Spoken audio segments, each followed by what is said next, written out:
టమాటా chips పిల్లలకి school నుంచి వచ్చే వరకు చక్కగా ఈ స్నాక్స్ కింద ఉపయోగపడతాయి.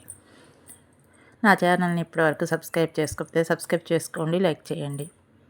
ముందుగా 2 చపాతీలకి సరిపోను గోధుమ పిండి తీసుకురా, నేను కొంచెమే చేస్తున్నాను చూపించడం కోసం.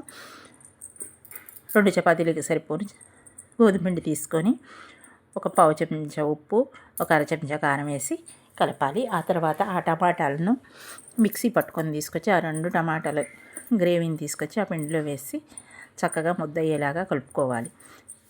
ఆ గ్రేవీ సరిపోతే కొంచెం వాటర్ కలుపుకోవచ్చు. కలిపిన తర్వాత ఇక అలా నేను చూపిస్తున్న విధంగా చపాతీని పెద్దగా బాగా రుద్దుకోవాలి. అలా అది సాగుతూ ఉంటుంది, మంచిగా ఎంత వైశాల్యమైనా వస్తుంది.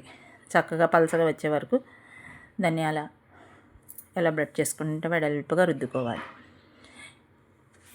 ఇక చపాతీ అది బాగా మనం రుద్దుతుంటే చాలా వెడల్పుగా వస్తుంది, రుద్దుకోవాలి. ఇక అలా కోసుకోవాలి ముక్కలుగా. ఎవరికి ఏ షేప్ అవసరమైతే ఆ షేప్లో పిల్లలకి ఏదైనా వేరే షేప్స్ ఇష్టం అనుకో, ఇక వాటిని మనం త్రికోణంగా, రౌండ్స్గా, బిస్కెట్స్ లాగా ఇలా ముక్కలు ముక్కలుగా కోయాలి. ఇక ఇలా చక్కగా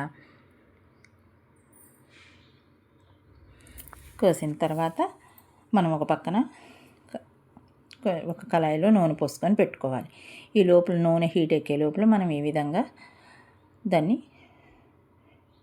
ఇలా కట్ చేసుకోవాలి.